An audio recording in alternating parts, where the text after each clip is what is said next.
Ya. Pues muy buenas tardes, vamos ahora siempre, todos los miércoles digo, vamos a continuar con nuestro estudio de verdad. Hoy no voy a decir esto, hoy voy a decir, vamos a terminar, vamos a hacer un repaso. Ya hemos cubierto todo el material, ya hemos cubierto todo el Antiguo Testamento, de principio a fin, de un punto de vista cronológico, no según el orden canónico de la Biblia, sino según el orden del tiempo, según se fueron sucediendo los eventos. Y hemos visto de esta manera todo el Antiguo Testamento, y lo que pretendemos hacer en esta hora, en este tiempo que tenemos, es dar un repaso muy ligero, ¿verdad? Sin detenernos en detalles, porque queremos hacerlo en una hora. Así que vamos a intentar tampoco volar por encima, ¿no? Pero a ver cómo compaginamos para que en una hora podamos profundizar lo suficiente como para no pasarnos del tiempo y tampoco ir tan superficial como que nos sobre media hora, ¿de acuerdo? Así que tienen que orar por mí, pueden hacerlo ahora. Señor, oramos por Juan Ángel. Muy bien, pues si me ponen aquí atrás la ayuda visual que vamos a estar siguiendo, ya es la tablita por todos conocida, que la tienen en sus manuales. Por cierto, ya tendrán sus manuales completos. Gracias a Dios ha salido un buen manual al final. Después de cada miércoles repartiendo diferentes añadidos, hemos conseguido un manual que puedes guardar ahí de consulta para cualquier otra ocasión, cualquier otra duda que te surja. Ahí vas a poder encontrar todo lo que hemos estado repasando en estos casi 2 años que hemos estado viéndonos todos los miércoles.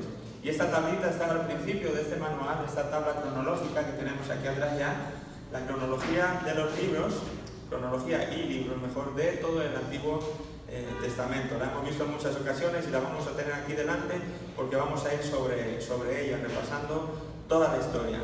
Había una línea del tiempo que vimos también en su día, donde se nos da el tiempo que estamos cubriendo con el Antiguo Testamento. Como veis ahí es de unos 4.000 años de historia, lo que vamos a repasar más o menos. Entre los dos testamentos hay como 400 años y en el Nuevo Testamento solo como 100, todo el Nuevo Testamento. Pero en el Antiguo tenemos este periodo de unos 4.000 años de historia que vamos a disponernos a cubrir ahora. Y aquí es un poquito pues el esquema ya muy a vista de pájaro de estos 4.000 años del Antiguo Testamento. Primero la creación, que es desde donde comienza la historia bíblica del Antiguo Testamento, con la creación de todas las cosas y de Adán y Eva.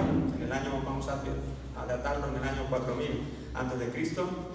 Teníamos a Abraham en el año 2000 a.C., ¿verdad? Recordamos que vamos para atrás en el tiempo, 4000 a.C. lo más antiguo, y de ahí hacia Cristo vamos reduciendo la cuenta, eso quedaba claro. Así que tenemos en el medio ahí a Abraham, y después tenemos la ley con Moisés en el año 1500 a.C. Después llegamos al esplendor de David, con el rey David, el esplendor de Israel con el rey David en el año 1000 aproximadamente. Todo esto es un poquito orientativo para que en tu mente, cuando hagamos el repaso, sepas en dónde estamos. Y después llegamos al final del Antiguo Testamento, unos 400 años antes de que Jesús venga, que es cuando cierra la historia, se termina la historia en el Antiguo Testamento del pueblo de Israel y de todo lo que Dios hizo con ese pueblo y a través de sus profetas, etcétera, etcétera. Así que bueno, pues comenzamos. Venga, tengo este mapita aquí atrás también para que un poco nos situemos no solo en el tiempo, sino también en el espacio, geográficamente, donde se van sucediendo los distintos eventos del Antiguo Testamento. No todos, pero los más importantes sí los vamos a poner. Entonces están ahí las tierras bíblicas, ahí están, las tierras bíblicas, y nosotros estamos ahí, ¿verdad? Ahí nos vemos, en las Islas Canarias. La mejor región del mundo, ¿no? La mejor archipiélago. Ahí estamos nosotros, las Islas Canarias, Tenerife.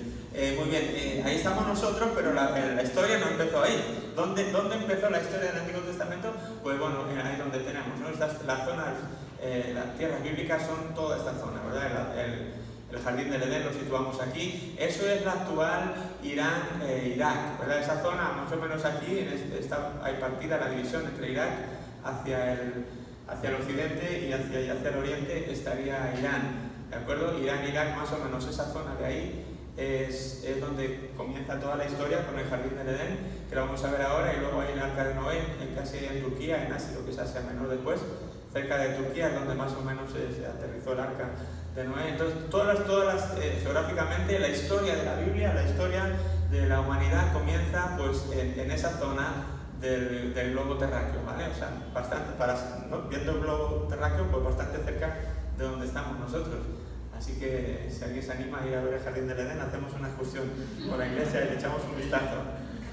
Vale, así que muy bien, ese sería el territorio en el que vamos a estar hablando, en el que se va a estar sucediendo pues todo el libro de Génesis, ¿de acuerdo? Que hemos dicho que Génesis es el primer libro de la Biblia cronológica y canónicamente también, de las dos maneras. ¿Qué cuenta entonces el libro de Génesis? ¿Cómo empieza todo esto?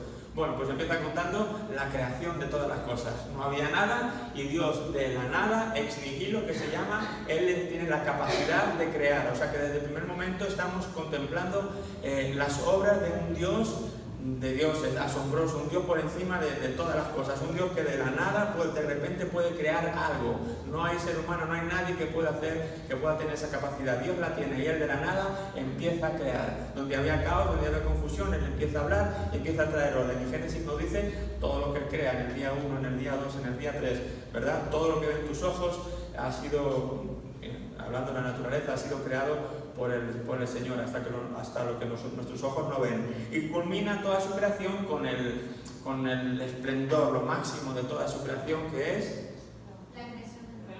Mírate, sí, soy yo, soy una obra maestra del Señor, soy el sumo de su creación, el que tienes al lado, el que tienes detrás también. Los seres humanos somos la máxima creación de Dios, creados a su imagen y a su semejanza, como Él lo había hecho con ninguna otra cosa. Así que la Biblia nos cuenta eso, los comienzos, en el principio, cómo surge todo. Dios creando por su palabra todas estas cosas y diciendo... Es bueno, según iba creando las cosas decía es bueno, cuando llegó al hombre dijo es muy bueno, ¿sí? Es muy bueno, tú eres mucho más bueno que cualquier otra cosa que exista, ¿no? Somos esto es importante recordarlo y realmente creerlo, porque realmente somos la guinda del pastel de la creación de Dios. Todo lo que Dios lo creó para nosotros, para ti, para mí.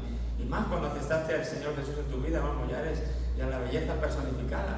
Pero nos lo tenemos que creer, porque a veces vamos con una autoestima por los suelos como si fuéramos cualquier cosa. Y no somos cualquier cosa, por mucho que nos digan. La mano del Señor nos creó a ti, a mí, en el vientre de nuestra madre. No me voy a poner a predicar ni nada, a cambiar de tema. Estamos en el repaso, y Juan Ángel vuelve, yo vuelvo. Pero entonces está la creación de todas las cosas. Dios crea todo lo que vemos. Hay un pequeño problema, según vemos, porque Dios tiene en mente que el ser humano pueda disfrutar de lo que Él es. Y entonces por eso crea el Edén, nos pone ahí en medio, pero a la vez Él quiere que todo se relacione todo se desarrolle en base a una relación voluntaria. Él no quiere tener marionetas a su alrededor, así que Él crea al ser humano con la capacidad de decidir, el libre albedrío. Y ahí pues Él le da la capacidad a Adán y a Eva de poder escoger lo que ellos quieran. Y la serpiente que estaba por ahí, la Biblia nos habla, el enemigo, pues tienta en el capítulo 3 al hombre y a la mujer, pecan y todo se trastoca, ¿verdad? Todo parece que se viene abajo, parece que los planes de Dios ya no van a tener arreglo, pero estamos hablando del que todo lo arregla. Dios tenía un plan, incluso si el hombre decidía desobedecer. El hombre desobedeció, la mujer desobedeció en el capítulo 3, y Dios tiene que expulsarlo del jardín, las condiciones cambian, la tierra cambia, todo lo que Dios había creado cambia, y el propósito de Dios desde ese momento, desde el capítulo 3 de Génesis, es un día volver a restaurar las cosas a como Él las había dejado, y en ese proceso estamos todavía. Así que en ese momento que entra el pecado en el ser humano, en la creación, en todo, entra el mal, ¿de acuerdo? Entonces la creación perfecta que Dios había hecho de repente se ve alterada, de repente encontramos a Caín y Abel, los hermanos, de verdad, de estos hijos ya de Adán y Eva, pues ya peleando, uno mata al otro, y desde entonces la cosa empieza a peor, hasta que Dios dice, uy, me arrepiento de haber creado todo esto, en verdad. Una manera de decir, caray, qué lejos ha llegado todo esto. Voy a intentar hacer un nuevo comienzo, así que Él manda una destrucción sobre la tierra para acabar con toda la maldad que el ser humano había acumulado, y entonces se produce el evento del diluvio, ¿de acuerdo? Del diluvio. Entonces en ese diluvio solamente una familia Dios preserva en el arca, que es la familia de Noé, ¿verdad? El único justo y su familia de toda la tierra. Ellos son guardados, son preservados en el arca de toda esta destrucción que iba a venir. Aunque la gente al final le tenía por loco y al final querían entrar, no pudieron, era el juicio de Dios, y Él dijo, no, ya no el tiempo era antes, y la gente rechazó creer a Noé. Así que bueno, Noé se salva, Dios empieza, por así decirlo, después de todo este evento del diluvio, empieza de nuevo la historia con otra vez una familia de justos, y uno pensaría, caray, ya se enderezaron las cosas, ¿verdad? Y si solamente hay ya 8 justos ahí en el arca, pues ahora todo lo que venga detrás va a ser justo y ya la cosa va a ser como en Edén. Pues no. Empieza otra vez de nuevo con 8 justos, pero no hacen justicia.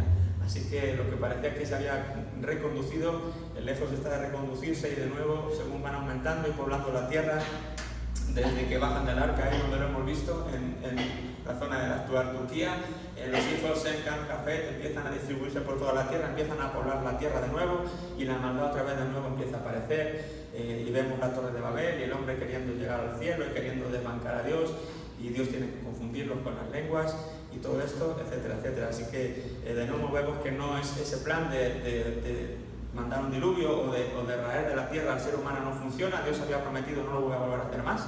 Este plan no es así. Ella tenía otro plan diseñado, y para ese plan él escoge a un hombre. Él va a escoger a Abraham. Estaríamos ya ahora en el capítulo 12 de Génesis, y ya han pasado, de lo que acabo de contar, han pasado 2000 años. ¿Sí? Así de rápido. 2000 años. En poquito tiempo, poquitos capítulos, hemos cubierto ya muchísimo tiempo. Obviamente había pocas historias que contar con tan pocas personas. En el capítulo 12, entonces, Dios llama a un hombre, llama a Abraham, que venía de la zona de Ur, de los caldeos.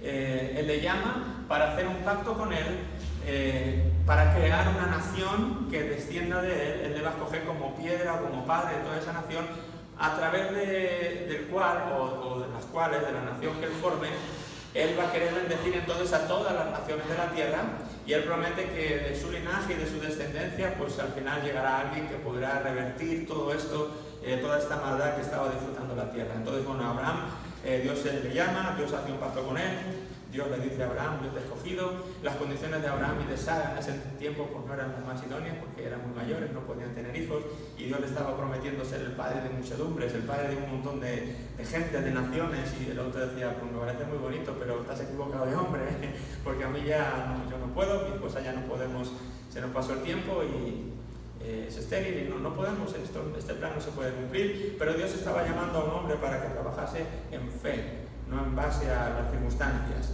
¿de acuerdo? Así que en base a esa fe, Abraham acepta el reto, Abraham se deja usar, Abraham dice: pues venga, pues sí te creo, Dios. Y entonces él es el llamado el padre de la fe, de donde Dios va a empezar a formar esta nación que él tiene en mente, para luego poder bendecir a todas las naciones y a todas las familias de la tierra. Así que con Abraham empieza esta aventura de fe, esta aventura de este pueblo, Abraham y Sara. Finalmente, después y contra todo pronóstico y posibilidades, pues Sara se queda embarazada y tiene un hijo, ¿de acuerdo? Así que el hijo de Abraham es Isaac, ¿recuerdan? Tenemos entonces el hijo Isaac, que va a ser el hijo de la promesa, ¿de acuerdo? Hay un contratiempo, porque Sara, al ver que la promesa de Dios no se cumplía, intenta echarle una mano a Dios. ¿Cuántos se identifican con Sara? ¿Cuántas veces Dios te ha dicho algo y tú has dicho: gracias, Señor, pero te voy a echar una manita porque creo que tú solo no puedes? Y entonces, al echarle una manita, lo que hacemos es que le estropeamos. Y Sara estropea las cosas, porque al no poder ella, le entrega a una de sus siervas para que tenga un hijo a través de ella, y entonces pues viene este hijo, pero no era el hijo de la promesa, ¿verdad? Dios le había prometido un hijo, y este no era un hijo de la promesa, era el hijo de la buena idea, o de la idea de Sara. Este es Ismael. Ismael nace, pero a través de él no se va a seguir el plan que Dios quiere. Dios tenía en mente una persona distinta, otro hijo distinto, que este iba a ser Isaac. Así que, bueno, pues tiene que echar a la sierva, tiene que echar a Ismael de ahí, y se queda solamente con Isaac, con el hijo de la promesa. De los hijos de Ismael vienen todas las poblaciones árabes, ¿de acuerdo? Todos los pueblos árabes se consideran, ¿verdad?, también hijos de Abraham, y lo son, pero no son hijos de la promesa, son hijos de la repudiada, y por eso son los enemigos de Israel hasta el día de hoy, y todas las complicaciones que vinieron porque Sara quiso ayudar a Dios, ¿verdad?, sin culpar a las mujeres y sin que me lo tomen de ninguna manera. Simplemente está así narrado y así se cuenta, ¿verdad? Pero a veces los hombres hemos metido la pata de igual manera. Así que Isaac entonces es el hijo de la promesa. Isaac se casa cuando tiene que llegar el momento y tiene que encontrar una persona, pues se casa con Rebeca. Se casa con Rebeca, ¿verdad? Ahí en el pozo y demás. Entonces, después de Isaac, también se vuelve a repetir la historia de la esterilidad. Tampoco esta mujer puede tener hijos, pero al final sí queda embarazada y tiene no solamente uno, ahora Rebeca va a tener 2. ¿Quién son estos hijos ahora de Isaac y de Rebeca? Jacob y Esaú, ¿verdad? Jacob, ¿y quién nace primero? Nace primero Esaú, ¿de acuerdo? Pero hay una palabra donde decía que el mayor iba a servir al menor. Así que bueno, pues ya igual hablamos de esta historia, de cómo Esaú era cazador, le encantaba salir, el otro, Jacob, era más de estar en casa, más de estar ahí, pues de dentro, de puertas para adentro, el otro era de puertas para afuera. Total, que al final la primogenitura de esos tiempos, la bendición especial iba para el primogénito, para el primer nacido. Por lo tanto, todos los derechos de heredad de Isaac y de Abraham, todas las bendiciones de Abraham y de Isaac tenían que haber ido a Esaú. Pero Esaú, pues, cumpliendo con lo que Dios ya había declarado, que el mayor iba a servir al menor, pues él vende su primogenitura por un plato de lentejas. Recuerdan todos esa historia, viene de cazar y le pide un guiso, sí, pero dame tu primogenitura. Entonces se la intercambia, la vende por un plato de guiso, de lentejas, de lo que cada uno quiera decir, ¿verdad? Al decir de esa manera, pues lo que le iba a corresponder a Esaú, ahora le va a corresponder a Jacob. Entonces Jacob entonces Abraham, Isaac y Jacob, ¿de acuerdo? Es el linaje por el que se está sucediendo la historia, a través de la cual Dios va a bendecir a todas las familias de la tierra. Jacob significa engañador, ya lo vimos, significa alguien que estafa, alguien que hace triquiñuelas, que tima, que miente, y este era un poco su carácter. Entonces, claro, el hermano, cuando se entera de que la bendición ahora le va a caer a su hermano, cuando Esaú se entera de esto, le quiere matar, así que Jacob sale corriendo, huye con su tío Labán por ahí lejos, y entonces, estando por allí, pues empieza a trabajar con el tío para salvar su vida, y ahí pues se enamora, cuenta la mujer de su vida. Esta mujer va a ser Raquel, ¿verdad? Raquel va a ser la chica a la que encuentra, de la que se enamora, por la cual trabaja 7 años con su tío por ella, y cuando llega el momento y el tío le da, ¿qué pasa? Pues lo que siembras cosechas, tú vienes de engañar, pues te encuentras con un engaño, y resulta que cuando destapa a la ya esposa suya, pues pero esta no es Raquel, esta no es la que yo quería. Te dieron gato por liebre. Así que se quedó con Lea, que era la otra hermana. Pues yo esta no quería. Pues el padre se excusa, pues no, que aquí tenemos esta ley, que aquí se tiene que casar primero la mayor y te tocó. No, pues yo quiero a Raquel, pues trabaja otros 7 años, tiene que trabajar por ella, y bueno, pues ahí se queda con el tío una buena temporada, hasta que llegan los tiempos y él quiere volver a su tierra. Para esto ya ha tenido un montón de hijos. Concretamente, ¿cuántos va a tener en total Jacob? 12, y esto es muy significativo porque entonces los 12 hijos de Jacob, ahora sí, a Jacob le van a cambiar el nombre, bien, cuando viene de regreso con toda su prole, con toda su tribu para volver de nuevo a sus tierras. Él tiene un encuentro con Dios, tiene un encuentro con este ángel, le dice: no te soltaré si no me bendices. ¿Recuerdan ese incidente? No te soltaré si no me bendices. Pelea con el ángel y ahí es herido, ahí en el muslo, queda dañado, pero sale vencedor, y Dios le cambia el nombre. Le dice: ya no te vas a llamar más engañador, estafador, timador, Jacob, ahora te vas a llamar Israel, ¿no? El príncipe de Dios, o el que ha luchado con Dios y ha vencido. Así que de ahí viene Israel, de donde aparece ya el nombre que ahora va a dar con el que se va a conocer a toda la nación, o ese pueblo que Dios ya tenía en mente para bendecir con él, con ese pueblo, o esa nación, a todas las naciones de la tierra. Así que de ahí viene Israel, de los 12 hijos de Jacob, que van a componer o a formar las 12 tribus, ¿verdad?, de Israel, en base a esos 12 hijos. El último de los hijos, el más querido para Jacob, era José. ¿Por qué? Porque nació de Raquel, que tampoco podía darle hijos, ¿verdad? Todos los demás hijos nacieron de Lea y de las concubinas que le fueron dando, hasta que finalmente Raquel pues pudo darle un hijo, fue José, y para Jacob fue el más querido. Así que todo eso estamos en Génesis todavía, pero ya llegando a José, pues ya es la última parte del libro de Génesis, se va a centrar en este personaje, ¿verdad? En la vida de José, porque siendo el menor de sus hijos, por este cariño que le tenía Jacob, pues de alguna manera le atendían de una manera especial, le daban una túnica especial de colores, etc. Los hermanos se ponen celosos, quieren acabar con él, incluso tiene unos sueños José, donde él es el más grande, y los hermanos, mira, se ponen, no, ¿cómo que ¿verdad? El último de la fila que aquí acaba de llegar, ahora va a soñar que todos nos postramos ante él? No, este es un engreído, este es un, ¿verdad? Y los celos, pues bueno, ya saben que terminan con los hermanos queriendo matarle. Al final intercede uno de los hermanos, no le matan, pero le venden esclavo, le venden a unos mercaderes que pasan, y José es llevado a Egipto. Al papá, Jacob, le hacen creer que una bestia se lo comió, y entonces el padre pasa unos años de su vida pensando que José había muerto, pues ahí estaba triste. Así que ellos, viviendo en Canaán, que es la tierra bíblica, ¿de acuerdo? Las tierras que estamos hablando pues son todas estas, no nos hemos movido de por ahí. Abraham hizo un viaje aquí a Egipto, pero regresó otra vez. O sea, toda la historia esta que estamos contando se está sucediendo ya en esta zona de aquí, que es la conocida como Canaán, o lo que hoy es Israel, ¿de acuerdo? Estas son las zonas bíblicas que estamos viendo. Así que José entonces es allí vendido, pero aún allí Dios tenía el ojo puesto sobre él. Él llega a Egipto, la caravana de mercaderes que le había comprado como esclavo le llevan a Egipto, y en Egipto acaba en la casa de un alto cargo de allí de Egipto, que era la nación más poderosa de la tierra en ese momento, ¿verdad? Egipto es esta zona de aquí, ¿verdad? Ahí arriba, toda esa montañita, eso es Egipto, y ahí era el imperio más poderoso de ese momento, y él llega pues ahí casi no de casa del faraón, pero casi, ¿verdad? ¿De acuerdo? Entonces ahí la mujer de la casa donde trabajaba pues le quiere propasarse con él no consiente, sale corriendo, le acusan de algo que no ha cometido, y entonces le echan a prisión. Está 2 años en la prisión, pero ahí Dios le usa. Incluso ahí Dios no se olvida de él, y de la noche a la mañana, por estar en prisión, Dios le levanta de ahí, Dios le saca de la cárcel y le pone al lado de el más importante, la persona más importante de la tierra del faraón. ¿De acuerdo? Así que José va a estar ahí al lado del faraón por su capacidad de interpretar sueños. Entonces, ¿se recuerdan, no? Estos sueños de estas 7 vacas gordas y flacas y todo esto que iba a suceder sobre la tierra? Dios le da la capacidad a José de interpretar estos sueños para el faraón, y el faraón ve tal sabiduría en él que le pone a cargo de toda la nación para que la gestione en base a este sueño que él ha interpretado. Así que es una historia tremenda la de José, ¿no? Cuando la vimos, recuerden qué bonita historia.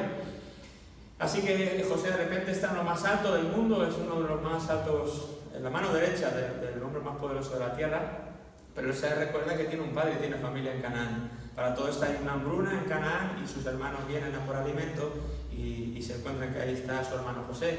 Su hermano José entonces no toma revancha, los perdona, hablando de que hablábamos antes del perdón, él los perdona y les restaura, y dice: no pasa nada, ustedes hicieron esto para mal, quisieron acabar conmigo, pero Dios, que está por encima de lo que ustedes querían hacer, le dio la vuelta a eso, y ahora ha hecho que algo malo de repente se convierta en algo bueno, porque ahora he podido vivir yo, y ahora voy a poder hacer que ustedes y toda mi familia no muera. Así que aunque ustedes intentaron para mal, Dios lo hizo para bien. Así que no se preocupen, no tengo nada contra ustedes, no los voy a matar. Es más, tráiganse a mi padre, vengan para acá, y les voy a encontrar aquí una tierra donde puedan vivir y no mueran de hambre. Así que bueno, dan la noticia al padre. El padre, imagínense, ¿cómo que mi hijo pero no había muerto? ¿Cómo es esto que vive? No me engañen, por favor, no me bromeen con estas cosas. No, es de verdad, te engañamos. Pues ahí se descubre todo. La verdad, la mentira tiene las patas muy cortas, dicen por ahí. Todo sale a la luz tarde o temprano. Así que viene toda la familia, la prole, toda la familia de Jacob, que estaban en Canaán. Ahora entonces van a bajar y van a ir a donde hemos dicho, a donde está José, ahí en Egipto, en las tierras de Gosén. Ellos les dejan ahí, y bueno, ellos empiezan a vivir, empiezan a procrear, empiezan a prosperar económicamente, como población, etcétera, empiezan a crecer y empiezan a ser un montón de gente. El tiempo va pasando, y el faraón muere, y las generaciones van muriendo, y José muere, y todos la familia de José muere, y lo que quedan ahí por ahora es un pueblo de 2 millones de personas ahí en esas tierras. Y el nuevo faraón que ya vino después del que estaba en los tiempos de José ya ni sabía de José, para ella eran datos históricos, ya no le conoce. Entonces el tiempo todo lo borra, el tiempo ya olvida lo que José hizo, y lo que se encuentra ahora es que este faraón, por miedo a que estos se puedan rebelar, pues como eran tantos, lo que hace es empieza a oprimirlos. Así que entonces van a estar ahora durante 400 años el pueblo de Dios en Egipto, va a estar como esclavo, trabajos forzados, y sufriendo bajo el látigo castigador de los egipcios, ¿de acuerdo? Así que eso va a estar así durante unos 400 años. Y esa es la historia de Génesis. Ahí hemos llegado al capítulo 50 de Génesis, que ese es el primer libro que teníamos antes en la tablita. Me voy aquí, ¿por qué? Porque una de las historias que me he saltado cuando estábamos hablando de los patriarcas o de Abraham, en este caso, es que se sucede la historia de Job, que está aquí, ¿vale? La tenemos aquí debajo, porque por ahí en el capítulo 12, cuando hablábamos de Abraham y de todos estos patriarcas, de Isaac y demás, en uno de esos momentos por ahí se estaba produciendo también la historia de Job. La historia de Job, ya sabéis que era este hombre que era justo, era el hombre más justo de la tierra, pero en el cielo estaba habiendo una conversación entre Dios y Satanás. Y le pone como ejemplo: ven, Job, que vamos a hacer una prueba contigo, ¿no? Por así decirlo, conejillo de indias. Así que Job, aun siendo el más justo de la tierra y el más íntegro, le empiezan a suceder cosas, enfermedades, se le mueren los hijos, se le ganado, una tras otra.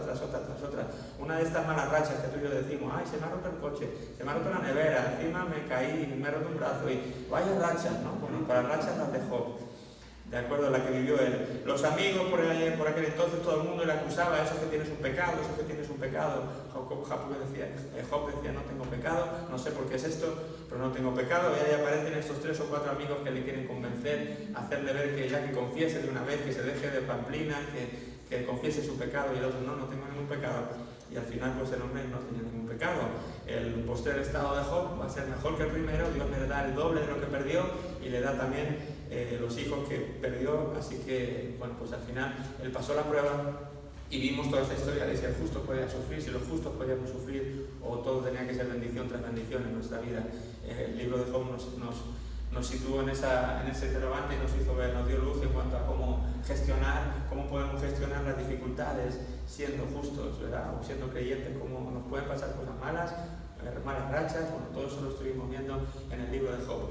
Siguiendo entonces con la narrativa bíblica, entonces después de Génesis tenemos Éxodo. ¿En qué consiste el libro de Éxodo? Bueno, lo que está contando el libro de Éxodo es que esta nación que llevaba 400 años esclavizada en Egipto, pues Dios dice, ya es el tiempo de que dejen de estar esclavizados, los voy a liberar. Así que Él va a mandar ahora un libertador a sacar a su pueblo de la esclavitud de Egipto y llevarles a la tierra que realmente le correspondía, de donde venía Abraham y la cual le había jurado a Abraham, que era la tierra de Canaán. Así que Dios lo que se propone es haga eso, y Éxodo nos va a contar esa historia, cómo es esa salida del pueblo de Dios de Egipto hasta llegar a Canaán. No se completa en ese libro todo el recorrido, aquí lo tenemos.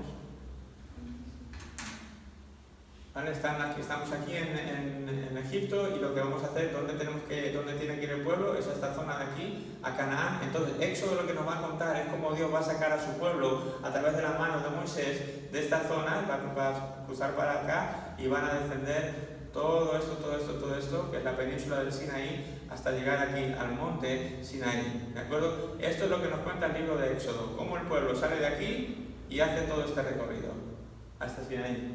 ¿De acuerdo? Geográficamente es lo que el libro de Éxodo nos va a contar.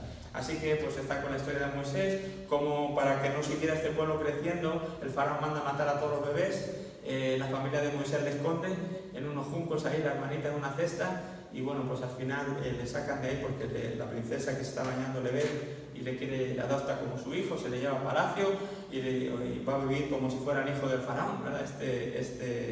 Moisés, este bebecito de los hebreos, de los egipcios. Ahí se cría entonces con toda la educación del mundo y siendo la creme de la creme de Egipto, pero en el fondo con el tiempo se entera que es de los realmente pertenece a los esclavos.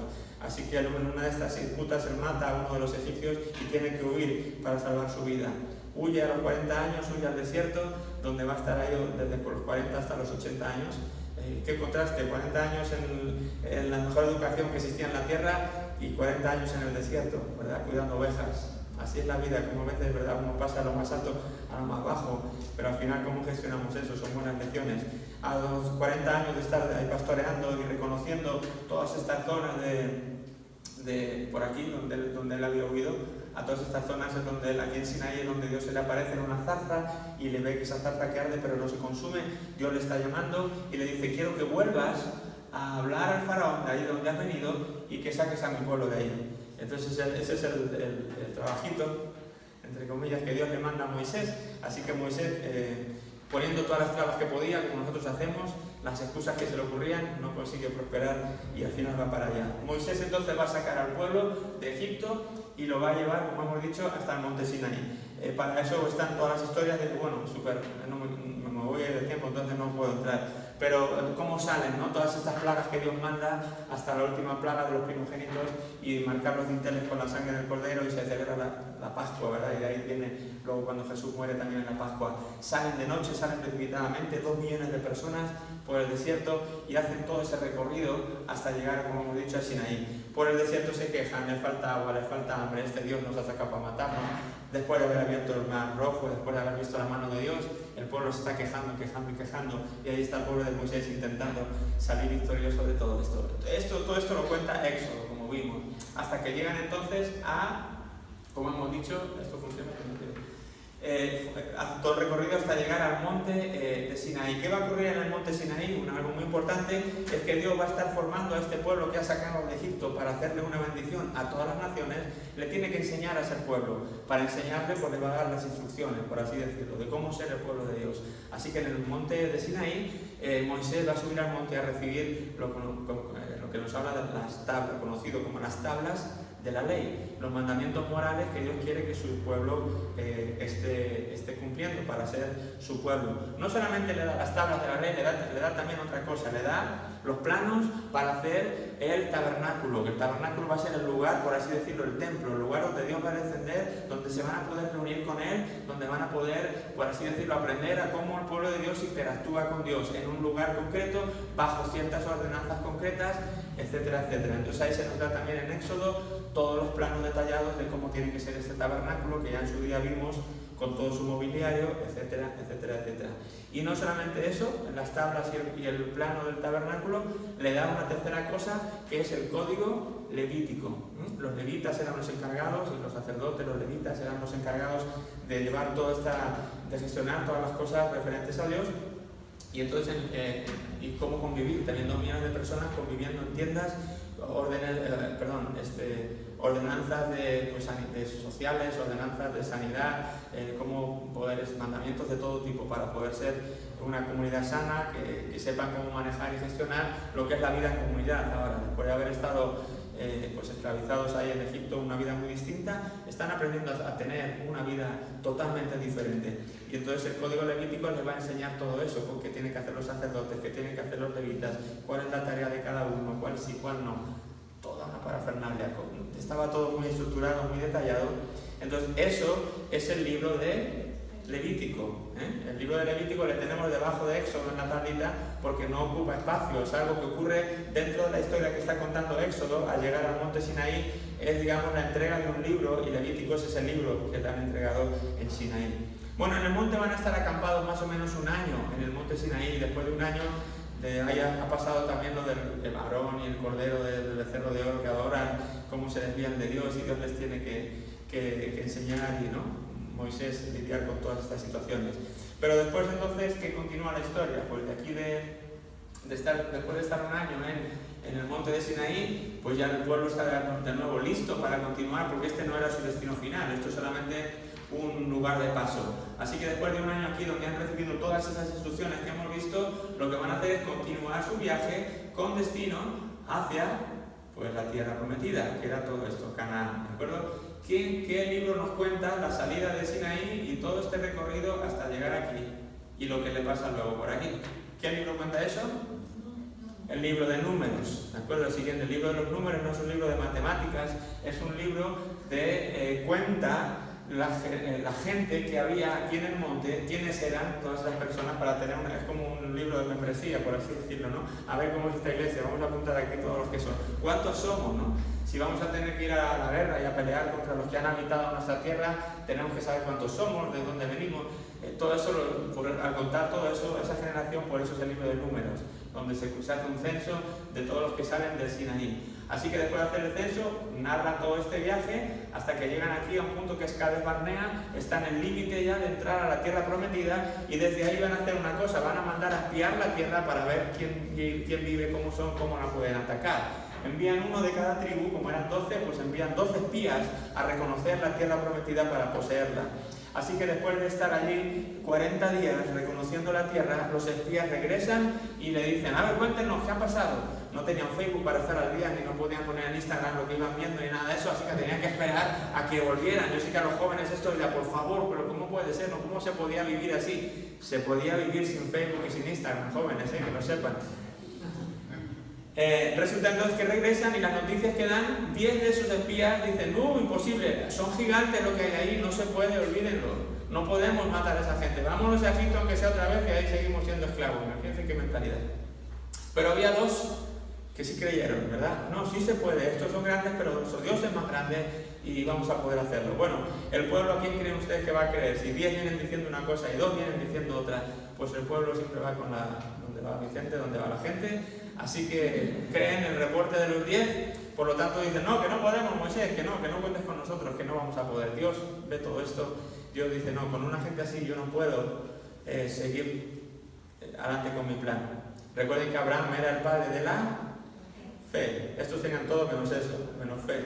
Estaban viendo solamente los recursos naturales o limitados y en eso estaban confiando. Dios dice, con esta material yo no puedo trabajar, pues tiene que pasar el tiempo hasta que venga una siguiente generación, quizá estos sí puedan, los siguientes sí puedan. Así que le va a tocar al pueblo de Dios, después de estar a las puertas de la tierra prometida, pues ahora van a pasar, como estuvieron 40 días reconociendo la tierra, por cada día que estuvieron ahí, un año de castigo, por así decirlo, 40 días, pues entonces 40 años que van a tener que esperar hasta poder entrar a la tierra prometida. Esos 40 años va a ser dar vueltas por el desierto, quejándose y quejándose, y Dios teniendo que cuidar de ellos, hasta que los niños de ese momento pues crezcan, y a los 40 años pues ya se tiene una nueva generación con la que poder trabajar. Eso nos está contando entonces el libro de Números. Moisés a todo esto, claro, ya tenía 80 años cuando empezó esta aventura, ya han pasado 40, ya tiene 120. Ya el hombre está a punto de partir con el Señor. Él ya no está para entrar a la tierra también, porque en cierta ocasión en el viaje él se desesperó y lo golpeó a la roca más veces de las debidas, y Dios le dijo, por lo que has hecho, no vas a poder entrar a la tierra prometida, la verás desde lejos, pero no podrás entrar.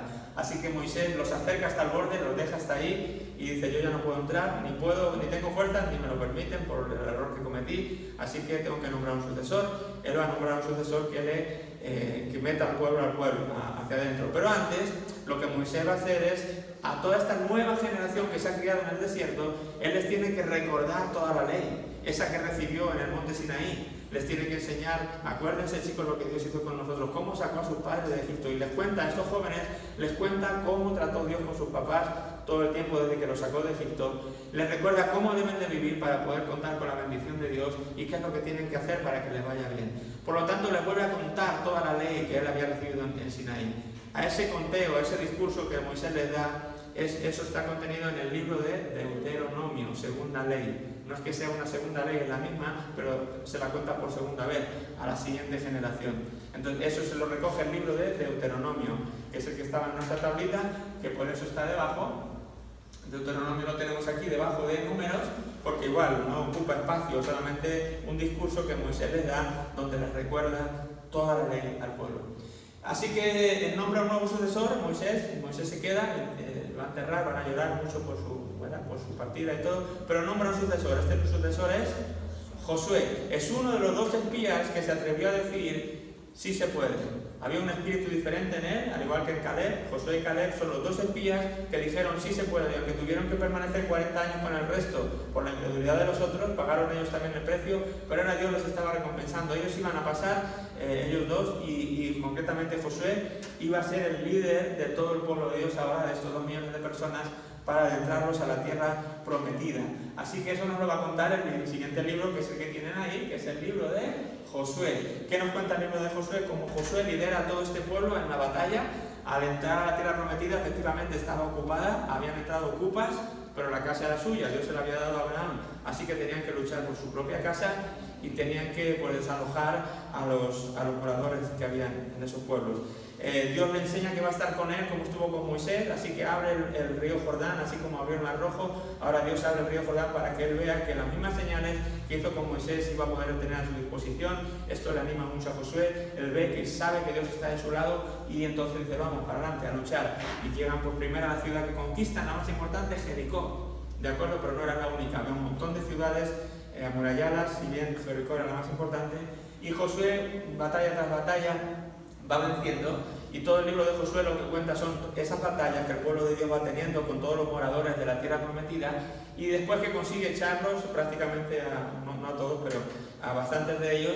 También el libro nos cuenta el asentamiento de las tribus. Las tribus ya se tienen que asentar, ya están en casa, ya están en su tierra, ahora tienen que repartirse la tierra, y esa distribución de la tierra también la cuenta el libro de Josué. ¿De acuerdo? Las 12 tribus se instalan en la tierra. Ese es el libro de Josué. Pasa el tiempo, porque el tiempo pasa para todo, Josué se hace mayor y Josué pues es llamado a la presencia del Señor, y entonces el libro de Josué se termina. ¿Cuál es el sucesor de Josué para seguir adelante con el pueblo ya que ya está instalado en la tierra? Pues no hay ninguno. No hay ninguna persona escogida, por así decirlo, para tomar la antorcha de Moisés y ahora de Josué. Entonces no hay una persona, un líder así. Entonces el pueblo de Dios va a entrar en un periodo diferente, en un periodo donde no va a haber un líder principal, donde más o menos se van a autogobernar porque ya se han esparcido, ya no son esa nación tan unida, tan junta, ya cada uno está en su territorio, ya se empieza cada uno a pensar en lo suyo. Y entonces no solo a pensar en lo suyo, ellos empiezan también a hacer lo que a cada uno cree que les va bien, se empiezan a olvidar de Dios, empiezan a endulzar y a hacer cosas que no deben hacer, y entonces lo que va a pasar ahora es que el pueblo de Dios pues empieza a perder fuerza. Cuando uno empieza a olvidar de Dios, pues las cosas no van bien, lo bien que deberían de ir. Y entonces entramos en este ciclo de jueces, ¿verdad? Que veíamos que era el ciclo de decadencia por el pecado. Como pecaban, entonces venían los enemigos y los aplastaban y llegaban hasta lo más bajo, ¿verdad? Pecado y aplastados por el enemigo. Desde esa condición clamaban a Dios, Dios les levantaba y les mandaba un libertador que les sacara de ahí y les pusiera otra vez en su posición de somos el pueblo de Dios. Ahí estaban, pero volvían a desobedecer, volvían a apartarse de Dios y el ciclo comenzaba otra vez a funcionar. Y así casi durante 350 años más o menos es que el pueblo de Dios está funcionando a base de jueces. Esta es la época más oscura del pueblo de Israel, del pueblo de Dios, donde, como dice el libro, cada uno hacía lo que le parecía bien a sus propios ojos y la verdad que era un desastre. Fue un tiempo muy, muy triste porque no parecían para nada el pueblo de Dios.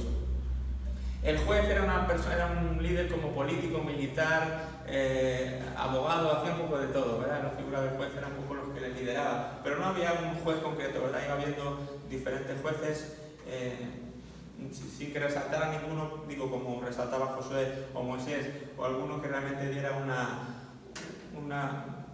prosperidad duradera, ¿de acuerdo? Así entonces van a estar casi 400 años en el periodo de los jueces, y entre esas historias de los jueces encontramos la historia de Ruth. En ese periodo de los jueces encontramos la historia de Ruth, que sí es una historia de luz, es esta historia de esta mujer que era de Canaán, israelita, pero que se había ido con su marido a las tierras de Moab porque había hambre en Belén, así que se fue a las tierras de Moab y estando allí se le muere el marido y se le mueren...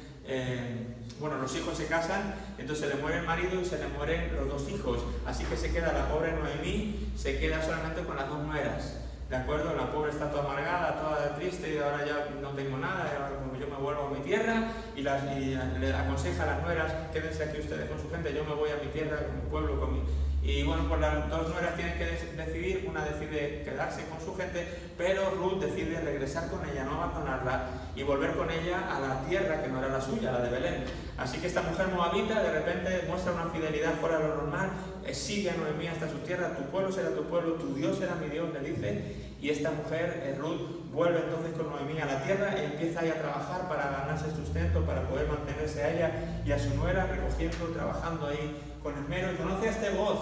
Recuerdan, Boaz era un capataz, un hombre rico de allí, se enamora de él, se casa con él, y bueno, ya pues se le pasan los males a esta mujer, a Noemí. Ya deja de ser Mara, deja de ser amarga, como quería que la llamaran, y otra vez vuelve a ser Noemí, la que sonríe, o la princesa, o otra vez recobra la vida. Este hijo que tiene Ruth con Boaz resulta que es Obed.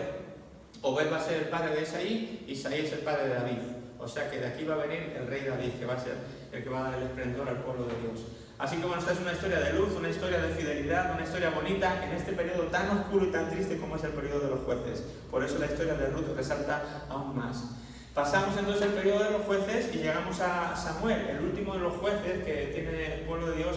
Es un jovencito que la mamá le lleva ahí porque ve que es un regalo de Dios y lo consagra, lo entrega al cuidado a que se críe con el sacerdote Elí, y Dios empieza a tratar con él, Samuel empieza a oír la voz de Dios y empieza a ser una persona a la que Dios usa. Entonces se convierte en un juez, que sí es un juez que podría, digamos, podría ser como el que tomase el mando de Josué, por así decirlo. Sí podría haber sido ese líder que se necesitaba cuando Josué tenía que entregar el testigo a alguien.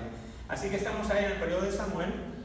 Cambia de color, decíamos, porque al pasar esta línea lo que vamos a entrar en este libro de los dos libros de Samuel es la historia de la monarquía.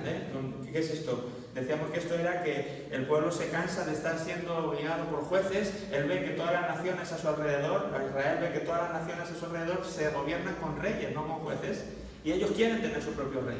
Entonces consultan a Dios, Samuel consulta a Dios, Dios le dice no es una buena idea, les va a ir muy mal si les pongo un rey o si les dejo que tengan un rey. El pueblo se empecina, se encabezona y al final pues Dios dice, bueno, pues ellos verán lo que quieran hacer, yo no les puedo obligar, es su decisión, pero no les va a ir nada bien. Así que bueno, aún así, pues ahora Samuel tiene que ir a ungir a este rey y vamos a entrar por eso entonces en estos libros en el periodo conocido como la monarquía del pueblo de Dios. ¿Quién va a ser el primer rey de Israel entonces? Bueno, pues es Saúl, un joven, ¿verdad?, con toda la pinta de rey, con toda la estatura, cuadrado, no sé a quién compararle, ¿no? Pero pues una pinta de rey que dices tú, madre mía, ese tiene que ser por lo menos rey, ¿verdad? ¿Qué pinta de rey tiene? Así, toda la pinta tenía. Y encima profetizaba, y encima era un hombre, bueno, empezó súper bien, era como que ahora sí, Israel va a ser la creme de la creme con este rey, vamos a ganar todas nuestras batallas, vamos a... bueno, resulta que las cosas con él empiezan bien, pero termina muy mal. Entonces Saúl, que va a ser el primer rey de Israel, va a gobernar durante 40 años, pero a los 40 años su trono le va a ser arrancado porque no es un rey que tiene toda la pinta, pero saben que las cosas con Dios no van por la pinta, van por lo de dentro. Entonces la pinta puede ser muy buena, pero Dios está mirando más adentro de la pinta y de la apariencia. Y entonces Dios le tiene que arrebatar su trono porque no ve en él lo que tiene que tener para ser un rey de Israel.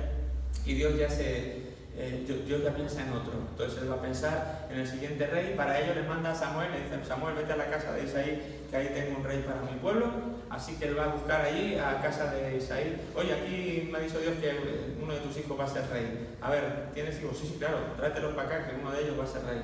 Trae a los 7 hijos, desde el más mayor y más fuerte y más guerrero al menor, y resulta que ninguno de ellos es. Dios le dice: no. Y ya el pobre Isaí dice: pues ya no tengo más. ¿No tienes más hijos? Bueno, a ver, tengo uno, pero para lo que tú quieres no te vale. O sea, no. Para eso no, para eso como si no lo tuviera. O sea, lo tengo, pero como si no. ¿Por qué? No, porque es jovencito, este es un pastorcito, no de la guerra, nada, está ahí cuidando las ovejitas. A ver, tráele.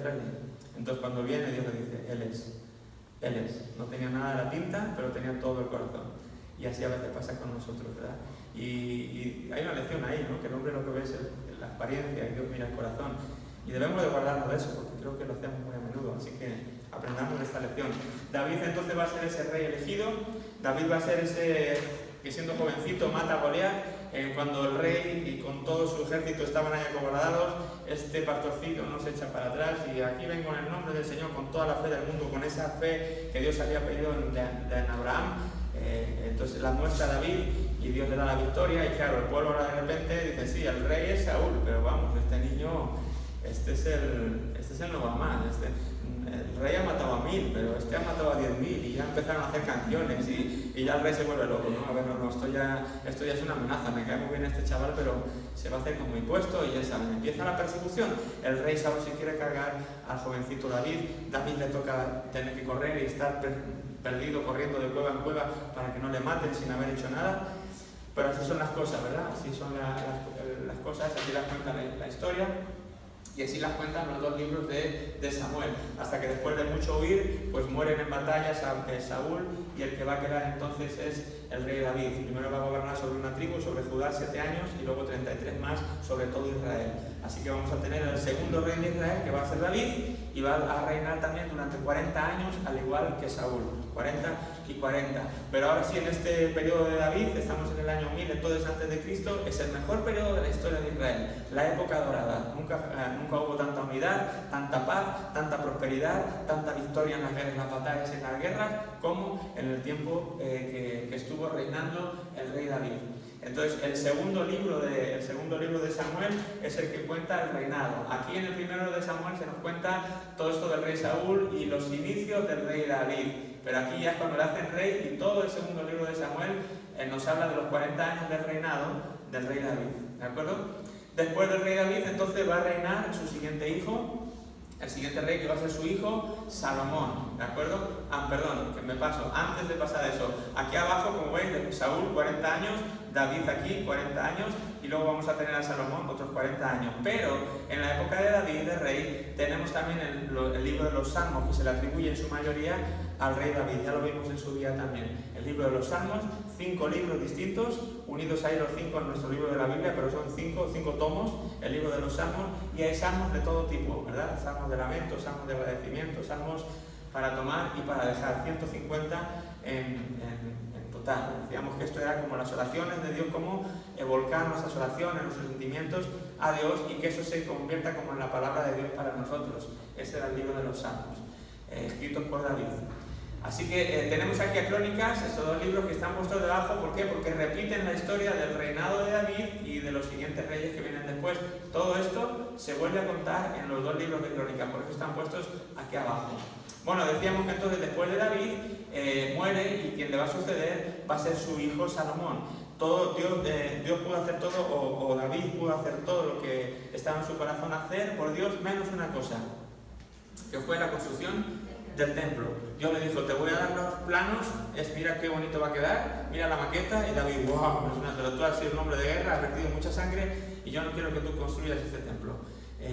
Lo va a construir tu hijo, así que mira qué bonito, lo verás, pero no lo tocarás, ¿no? Parecido como Moisés: mira la tierra, pero no vas a entrar. Con David pasa lo mismo. Entonces Salomón es el que va a hacer la construcción de este templo. Salomón también empieza muy bien. Dios le dice: Salomón, pídeme lo que quieras. Salomón dice: ay, ¿por qué te voy a pedir sabiduría para gobernar a tu pueblo?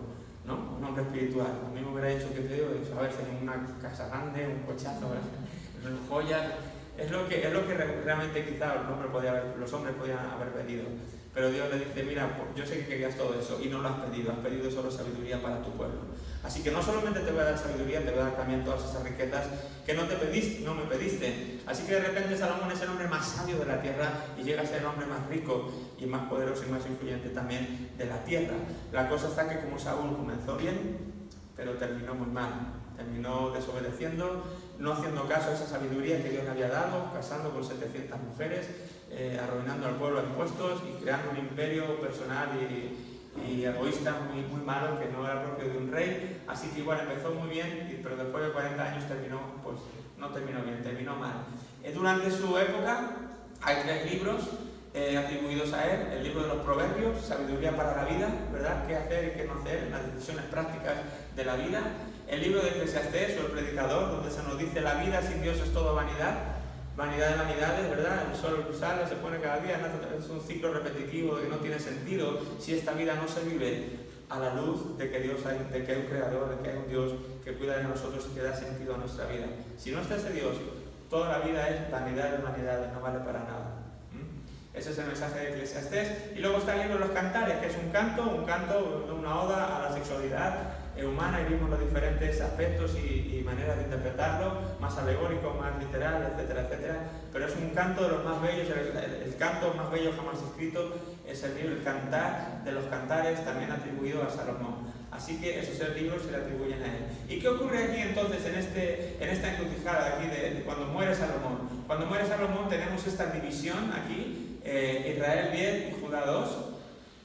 Es el año 931 entonces aquí, y lo que ha pasado es que hay una división en la nación. Va a haber 10 tribus que se separan de 2 tribus, las tribus del norte y las tribus del sur. Las tribus del norte se llamarán Israel, se quedarán con el nombre. Las tribus del sur se llamarán Judá. Judá y Benjamín son las 2 tribus que componen el sur. El hijo de Salomón, que será Roboam, le piden consejo para ver qué hace, porque el pueblo estaba con muchos impuestos, muy presionado. Le dicen: oye, ¿nos vas a aliviar la carga? Roboam pide consejo y dice: no solo no les voy a aliviar la carga, sino que les voy a apretar todavía más. Si estaban mal con mi padre, conmigo van a estar mucho peor. Entonces la gente no aguanta y hay esta división que se produce en las tribus.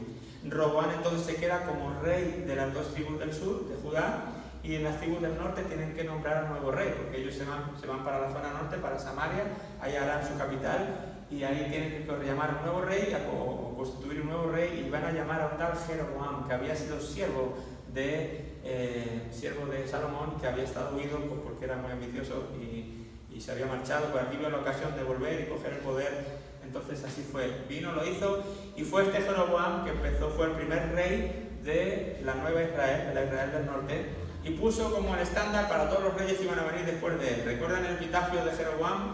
Jeroboam, el rey que incitó a Israel a pecar, ¿verdad? Ese fue su epitafio. Así le fue. Las tribus del norte nunca consiguieron. Vamos a entrar entonces aquí en los libros de los reyes, que van a contar, pues eso, quién fueron todos los reyes del norte y quién fueron todos los reyes que hubieron en el sur. Decíamos que de los reyes que hubieron en el norte, que no lo vamos a repasar, hubieron como 20, de todos ellos ni uno solo fue un buen rey. Todos pecaron, todos cayeron en idolatría, todos cayeron en prácticas de todo tipo, perversas y malvadas. No hubo ni un solo rey que hiciera las cosas conforme a la palabra de Dios, ninguno de ellos. Por lo tanto, esa era una nación porque por más que Dios quería mantenerla y levantarla, estaba destinada a fracasar. Por eso esta nación aquí, en el año 721, 210 años después de su creación, termina desapareciendo por su continua reincidencia en el pecado. El pecado veíamos que no eran pequeños los pecados que tenían. Por el contrario, la nación de Judá, aunque tampoco es para tirar cohetes, los reyes que tiene, al menos que hay 4 reyes que hacen más o menos las cosas bien y Dios ahí les prolonga más la existencia y les bendice y les da una serie de avivamientos como respuesta a las actitudes de esos reyes que han hecho un intento por poner la obra de Dios, por poner la palabra de Dios en obra. Y bueno, pues eso se nos va a contar en los 2 libros de los reyes. ¿Quién son los reyes del norte? ¿Quién son los reyes del sur? Lo estuvimos viendo en detalle cada uno de los reyes, etcétera, etcétera. Ya no vamos a seguir más. ¿Cuánto más está la nación del sur existiendo? Una vez que aquí esta nación termina, pues está todavía unos 115 años más de existencia. Pero los 115 años más, del año 606 que estamos aquí, también va a dejar de aparecer, va a dejar de existir. En esta línea, esta se corta, ya no avanza más.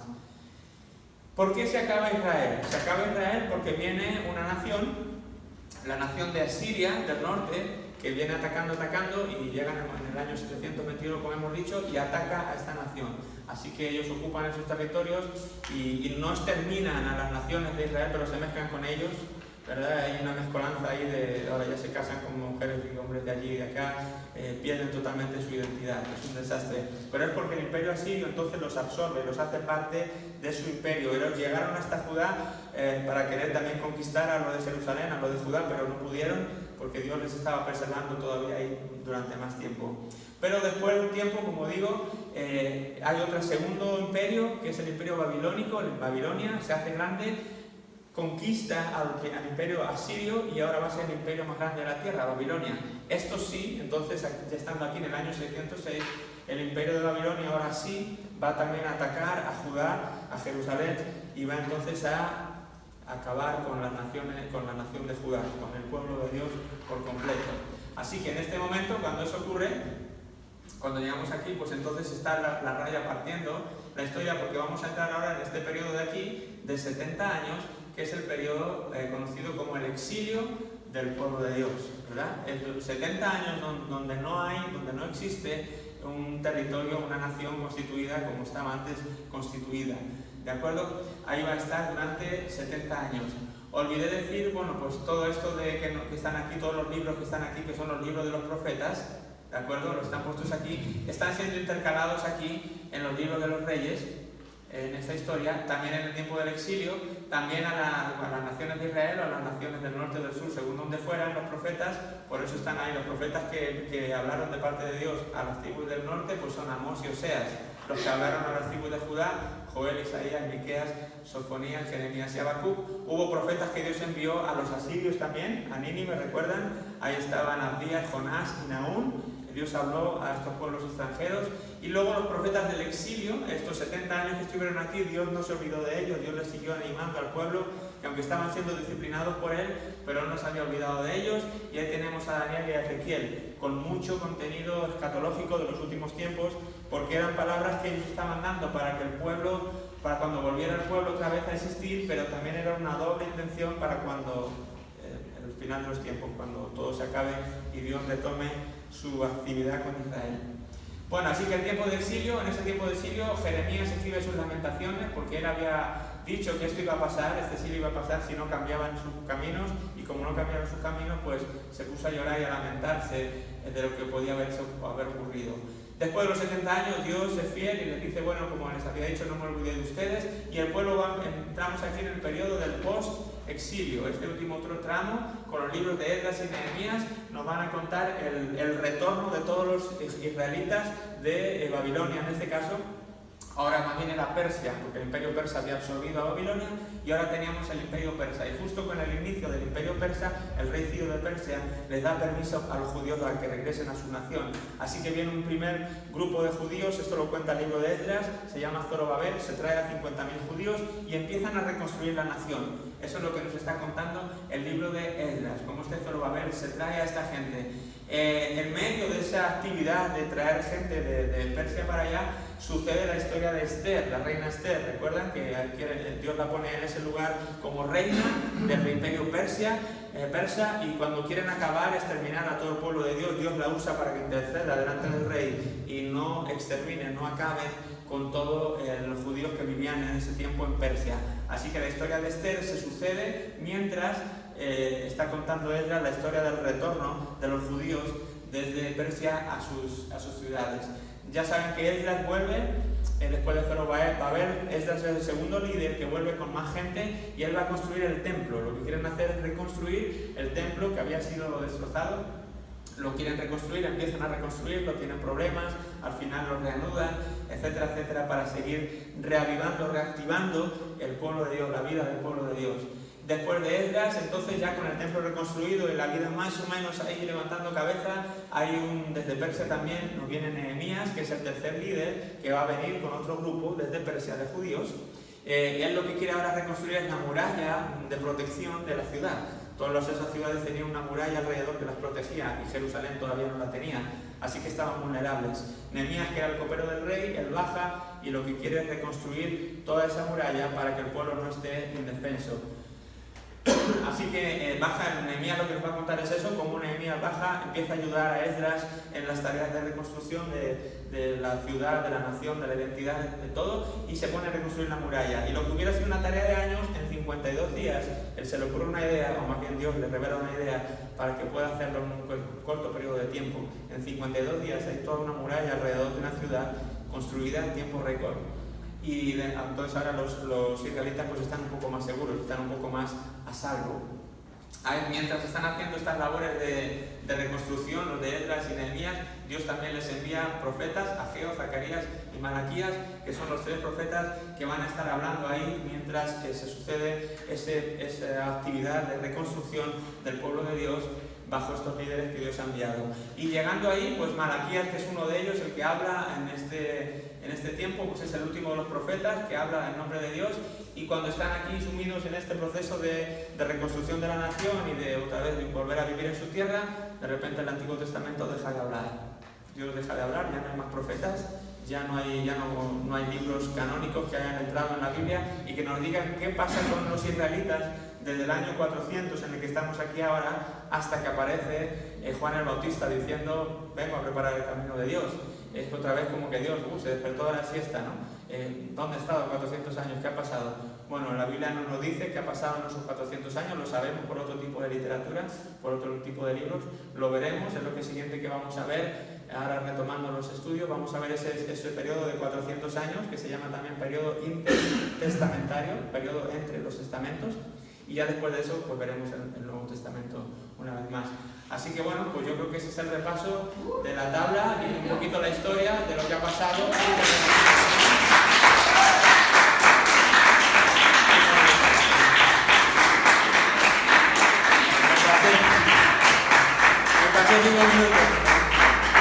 Me tenía que pasar, si me he estado pasando todo el año, entonces estos 2 años no podía terminar sin pasarme que fueran 5 minutos, ¿no? Me perdonan. Esto es una carrera, esto se llama una carrera contra el reloj. Esto sí se llama una carrera contra el reloj.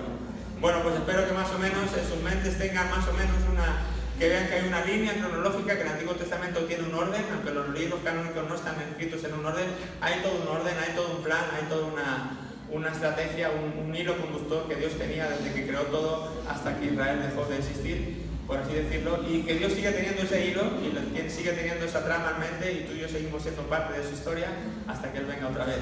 Así que bueno, vamos a despedir en oración, si queréis, este tiempo, igual que hemos empezado. Y si queréis, pues le doy el honor a alguien para que ya descansáis un poco en la lengua. ¿Verdad, Maris? ¿Tú puedes orar? Sí. Vamos, porfa.